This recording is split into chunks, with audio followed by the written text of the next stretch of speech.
June the 5th, 2014.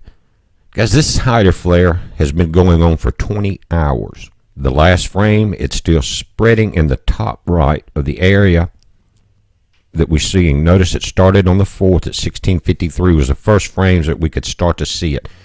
The last frame today, 5/12/09, it's still spreading in the top right. Now, they are long-term events, but I've never seen one last this long, and it's not over. Now, it's emitting energy the whole time. It's called basically your secondary results of the CME. I'm going to show you to you on a couple of different SDO cameras. Look at that. This one's worth looking at. A lot of times an event won't really be apparent on the different filters. This one is. Again, continuing now 20 plus hours in the spread. As it's doing that, it's releasing energy. Now, the coverage of this thing throughout the night was very concerning to me because I saw some timestamps change. Now, we've seen frames that were missing, then the next day they would be put in, but I've never seen them come in and put a timestamp from the 5th, dated the 5th, that was from the 4th. And I saw them do it last night, but this is the 3rd. Then finally today they put up the flare there. That's what was released when that hider flare hit. Let's back it up. Now you're going to see a flash, and I recorded it last night so I know, and it was right there. That flash dated 5/0/24 came up last night, way before the flare did. But that frame, as you can see, it doesn't fit, was from the 4th. I went back and looked at them. But anyway, very unusual. I had comments saying, this is unusual coverage, and it was very unusual.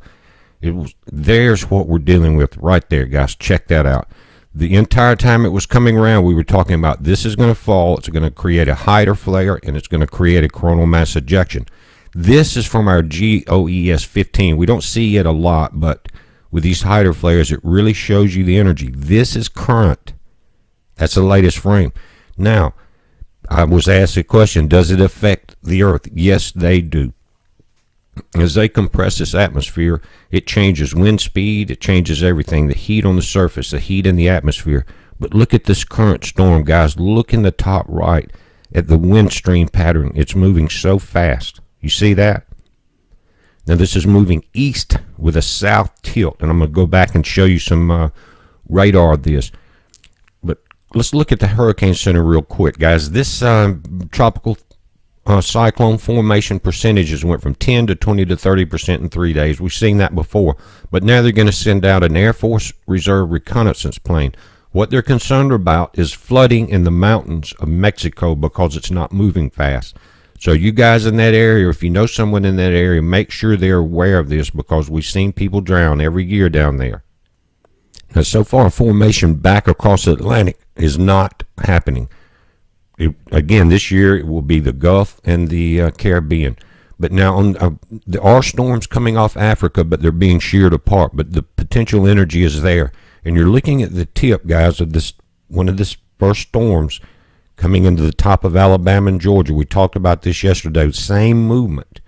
But look at the shear pattern behind the storm, giving you an indication of the wind speed. Compression on the atmosphere from solar activity and other things. Increased straight line winds. You've heard this talked about. Now you can see also in the Gulf that moisture. Notice that yesterday it was over central Florida. Now it's moved south. That's because of these storms here. Again, notice the shearing out the backside of this. It's moving very fast. Straight line wind damage again, guys. Watch for this. They're talking about possible tornadoes. They've got thunderstorms warnings out through Tennessee in this area, and they're watching for hail damage again. This is Africa. You can see the energy exists there. As it comes off, it's getting sheared. That will change as we go throughout the season. Also, guys, on the West Coast, you guys with the Geiger counters reading this radiation, pay attention to when these fronts move over Fukushima when they come across. And that will give you the difference between your local leaks, like Diablo Canyon, and the radiation from Fukushima. This is the African continent. Again, the potential energy is there. Look at that in the last few frames. A lot of it there. So as soon as it shifts, with the heat that's on that continent, we can expect energy coming across the Atlantic. Now, this is one of the warnings. This is out of Tennessee. They're talking about severe thunderstorm producing quarter-size hail and damaging winds in excess of 60 miles an hour.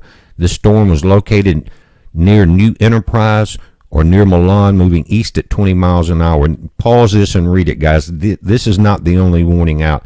This is just an example. But each time they said 60 miles an hour in excess in the last few days, these winds have approached 100 miles per hour. It's not playing.